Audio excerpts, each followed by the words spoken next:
Icho kwa muri ya Zimbabwe ndiro Washington marimira boshongora baba Isabe correspondent wa ZBC Nation FM. Muri ya Zimbabwe ndiri pano pamasaisa emepo. Ndatora mukana zikuru sei kusangana nemukomana wamuri kuona pana patiri pana pa muri ya Zimbabwe ndipo pa Nefenyuro. Mukomana yasvika pana pa ane zvaari kuchema, ane zvaari kuitaura kuti angabatsirwa angaite sei. Wakadii mukomana ndiwo akasununga kutaura nevanhu uchivaudza chokwadi chiri kuitika pauri ende ugotaurisa kuti muri ya Zimbabwe nevari pasi rose nekuti ilive vagokubatsira pamusoro pezviri kuitika. Uri sei mukomana?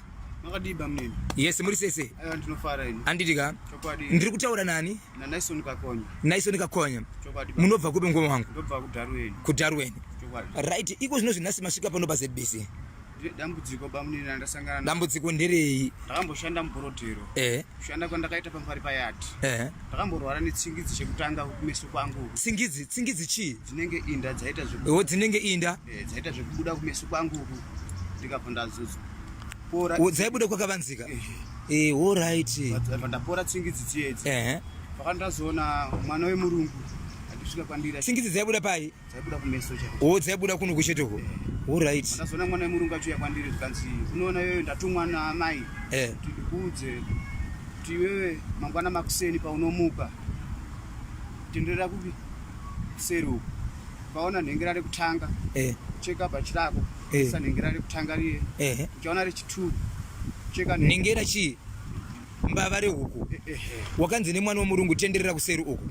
Ukaona nhengera rekuonhonga wobva ucheka pajaketi rako unenge uchiisa mujaketi mangwana zvakare mujaketi ndonhonga rimwe ndoisa futi pandaisa rimwe paya omuka paunouya makuseni gega pabasa paya kupota uchiomberera ipapo panhengera riye woisa mupaipi nhengera riye ukacheka bhachi rako woisa mupaipi zvese nei.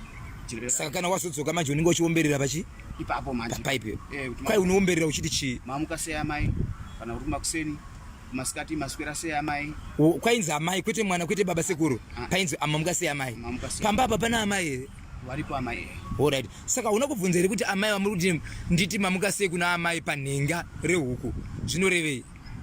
Kuti ini ndizokwanisa kuzvibvunza ndakaedza kubvunza zvikanzi wewe chipo chako chiri papa chakadagedza kuti urombese wewe tsingidzi dzakamborwara nadzo dziye hausi kuziva kuti ndiani ndini ndakaita kurwara tsingidzi. Mwana wacho akura sei? Atokura musikana muhombe. Zvokuti afana kutoita musha aitofana ndinowana 2 but asati ane mwana. Chokwadi. Kanzi tsingidzi ndini ndakakisa saka iwe chiomberera zvimwe izvi togona kuita mari uri papi uri pano. Vandakwanisa kuomberera zvikanzi uchaona pa matiles 2 pamapaving kuseni kuchigwa kunoomberera uko uchaona pane matiles yandakanama zvandakanama ipapo tora matiles yayo tora mvura otora matiles yayo makwesha yochena uchaona futi mamwe 2 mangwana kuseni pauchabva kunoomberera uko tora futi makwesha yabva yaita 4 kuseni kwega kusvika pa 3 months uchiomberera mamuka sei amai maswera sei amai mamuka sei amai unobvisa matiles. Ndinobvisa matiles yangu yani chimakwesha.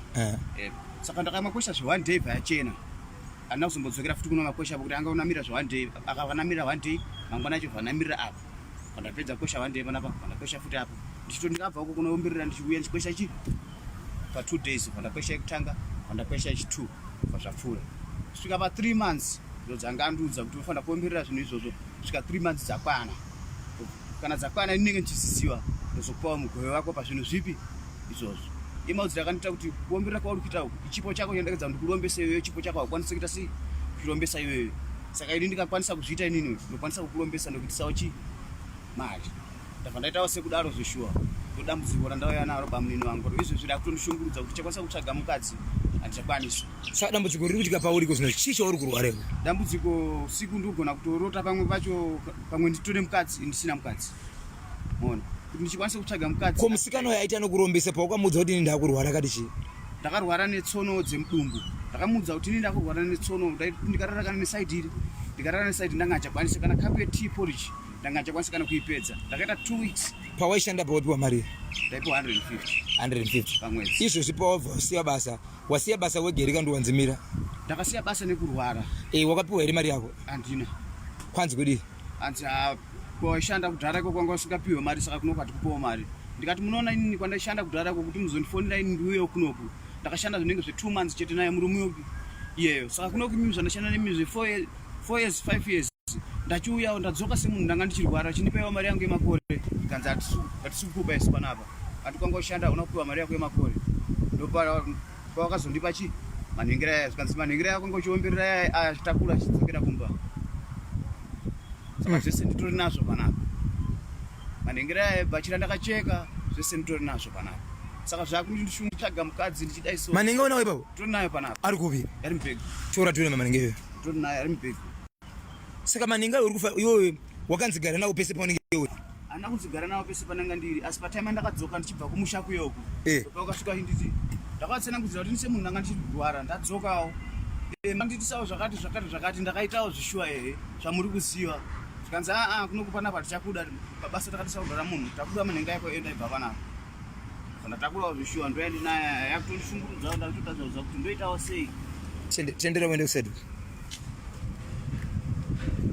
Tora kubikirako. Tora bikirako.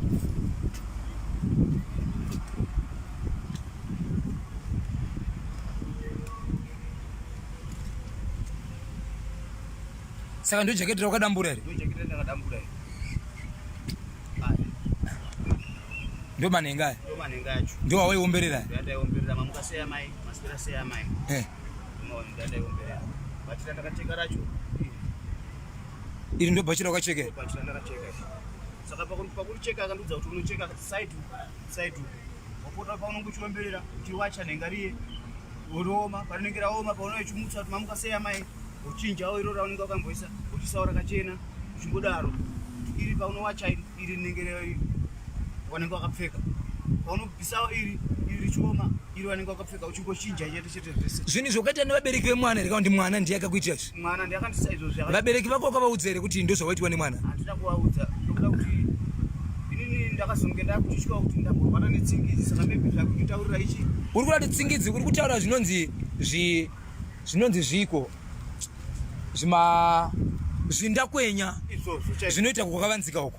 Izvozvo manje zvaita kubuda munyama chaimo kwete zvokuti anzi zvangotanga ngoti ipapo chete zvaita kubuda munyama chaimo yaibuda iri white 2 minutes yatochinja break pidzula so vaibuda ropa saka pa 2 weeks ndopakazondudza kuti chiita izvi tsingidzi dzeni ndatoenda kutaura chi mari saka yochiita izvi tirigona kupitawo mari. Saka iko zvino zvinombotaura naye ere musikana? Handichataura naye pakuda kuti pandakadzoka ndichinotora izvi andakazotowa kutonditsamwira asi ndakatori munhu wokuti ndatouyawo kuti ndakabuda ndichirwara mari yangu yemakore kana ndinodzoka pabasa here kana kuti mari yangu yemakore. Ona ti ichokwadi mhuri yeZimbabwe ndiye mukomana wamuri kuona kuti naye pano panevhenyuro paZBC ari mukati mekuchema kuti honai zviri kuitika pandaisevenza ndofunga muri kunzwa nhondo dzake nematauriro ake. Tiri kukumbira mhuri yeZimbabwe matima ose kwamuri kana pane vanogona kubatsira mwana uyu une phone number dzekuti ungakwanisa kupa vanhu here? Handina phone number. Hauna phone? Ndakabirwa mafoni pese. Saka tinoita sei lese taona vanhu vanoda kukubatsira tingavaone sei vanhu vanokubatsira vanokusangana newe sei nokuti ine ndichibva panapa ndenge chienda kwangu iwe uchienda kwako tinozoita sei kuti wane munhu anogona kubatsira? Papo manje semunhu usina phone. Unogara kupi muno? Ndogara kuHeathcliff. Rati unokwanisa kutora phone number dzangu andidika ukaenda kuHeathcliff andidika ukasvika kune vanhu vanenge uchigara navo mondifonera nenhamba yacho ndikaona vanoda kubatsira ndobvera kupa nhamba yacho andidika. Tinotenda mukomana.